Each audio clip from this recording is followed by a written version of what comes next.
सभी प्रेम से बोलो भगवान विष्णु की जय।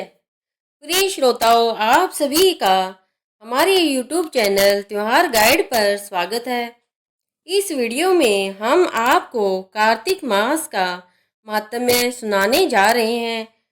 कार्तिक मास का शास्त्रों में विशेष महत्व बताया गया है। इस महीने में जो भी व्यक्ति भगवान विष्णु और माता लक्ष्मी की उपासना करता है उसकी सारी इच्छाएं पूर्ण होती है। साथ ही कार्तिक मास में कार्तिक महात्म्य व्रत कथा का पाठ जरूर करना चाहिए। कार्तिक महात्म्य व्रत कथा का पहला अध्याय।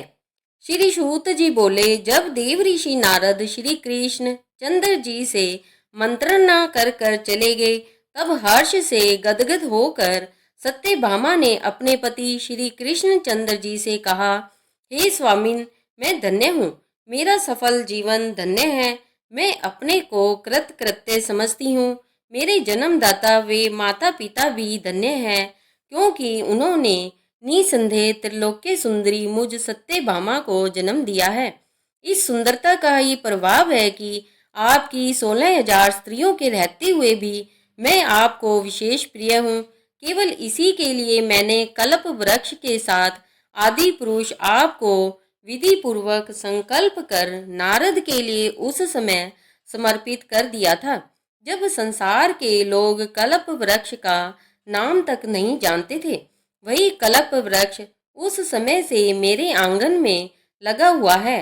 हे मधुसूदन, तीनों लोकों के स्वामी भगवान लक्ष्मीपति की मैं अतिशय प्रियतमा हूँ, इसलिए मैं आपसे कुछ पूछने की इच्छा करती हूँ। यदि आप चाहते हैं तो मेरे प्रश्न का उत्तर विस्तार पूर्वक मुझसे कहिए, जिसे सुनकर मैं अपना कल्याण करूं। मुझे वह उपाय बताइए जिससे कल्प पर्यंत भी मेरा एवं आपका वियोग कदापि न हो। श्री सूत जी ने कहा कि इस प्रकार अपनी प्रियतमा सत्यभामा की बातें सुनकर श्री कृष्ण जी मंद मंद मुस्कुराने लगे।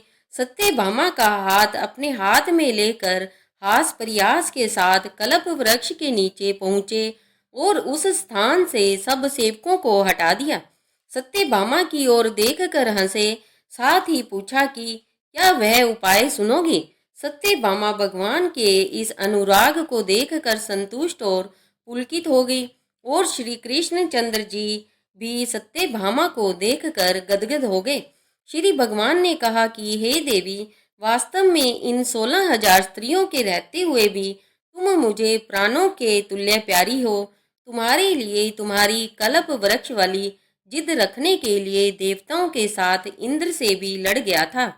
हे प्यारी, जो तुम पूछना चाहती हो तो वह बड़ी ही अद्भुत बात है। तुम्हें मैं जो किसी को न देने वाली बहुमूल्य वस्तु को भी दे देता हूँ, न करने वाला काम भी कर देता हूँ, छिपाने वाली बात भी कह देता हूँ, तो फिर मुझसे पूछने की आवश्यकता ही क्यों थी। तुम्हारे मन में जो प्रश्न हो पूछो, मैं कहूँगा।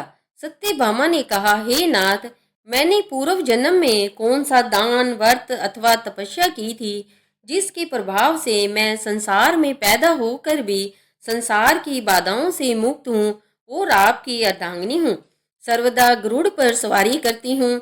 आपके साथ इंद्रादिक देवताओं के यहाँ आपके जाने पर आपके साथ मैं भी जाती हूँ।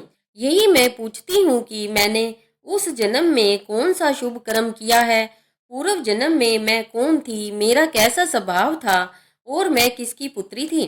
श्री कृष्ण चंद्र जी ने कहा, हे प्रिय, तुम सावधान होकर सुनो। मैं तुम्हारे पूर्व जन्म की कथा कहता हूँ। उस जन्म में तुमने जिस पवित्र व्रत को किया था सो बतलाता हूँ। जबकि सतयुग का अंत हो रहा था, उस समय मायापुरी में एक अत्रि गोत्र वाला देव शर्मा नामक ब्राह्मण निवास करता था। वह समस्त वेदों और वेदांगों में प्रांगत, अतिथि पूजक, अग्निहोत्री तथा सूर्य नारायण का व्रत करता था। सर्वदा सूर्य देव की उपासना करने के कारण वह दूसरे सूर्य की भांति देदीप्यमान था। उसको वृद्धावस्था में गुणवती नाम की एक कन्या उत्पन्न हुई। देव शर्मा को उस पुत्री के अतिरिक्त कोई संतान नहीं थी। उसने अपनी पुत्री का विवाह अपने एक शिष्य चंद्र के साथ कर दिया। पुत्र विहीन देव शर्मा अपने शिष्य चंद्र को अपने पुत्र के समान मानते थे और जितेंद्रिय चंद्र भी देव शर्मा को अपने पिता के सदृश समझता था। एक दिन चंद्र और देव शर्मा दोनों कुश और समीधा लाने के लिए वन में गए और इधर उधर घूमते घूमते हिमालय के समीप एक उपवन में पहुंच गए। तब उन्होंने एक विकराल राक्षस को अपनी ओर आते हुए देखा। उसे देखकर ये दोनों भय से व्याकुल हो गए, शरीर के अंग शिथिल हो गए और वे भागने में असमर्थ हो गए। यम स्वरूप उस राक्षस ने उन दोनों को मार डाला। हमारे गणों ने उस क्षेत्र के प्रभाव और उन दोनों के धार्मिक स्वभाव के कारण उन दोनों को बैकुंठ धाम में पहुंचाया। जीवन भर उन दोनों ने जो सूर्य देव का आराधन किया था, उसी से मैं उन पर बहुत प्रसन्न था। हे प्रिय, शैव, सूर्योपासक, गणेश के पूजक, वैष्णव और शक्ति के पूजक, जैसे वर्षा का पानी समुद्र में गिरता है, उसी भांति ये सब अंत में मेरे ही समीप आते हैं।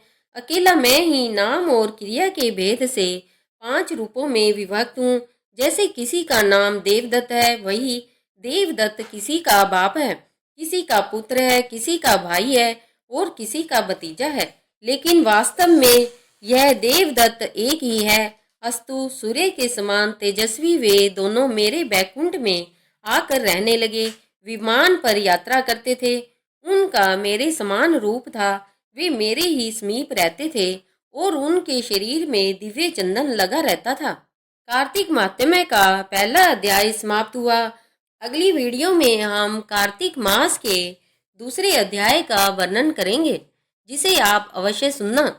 सभी बोलो कृष्ण भगवान की जय, विष्णु भगवान की जय। प्रिय श्रोताओं, आप सभी को यह वीडियो कैसे लगा? उम्मीद है कि आप सभी को यह वीडियो पसंद आया होगा। अगर आप सभी को यह वीडियो पसंद आया हो तो इस वीडियो को लाइक करें और अपने दोस्तों तक शेयर करें। अगर आप हमारे चैनल पर नए हैं तो हमारे चैनल त्योहार गाइड को सब्सक्राइब कर लें, ताकि आपको इसी तरह की अन्य कहानियाँ भी मिलती रहे और अनेक व्रत त्योहारों की समस्त जानकारियाँ भी मिलती रहे। इस वीडियो को अंत तक देखने के लिए आप सभी का धन्यवाद।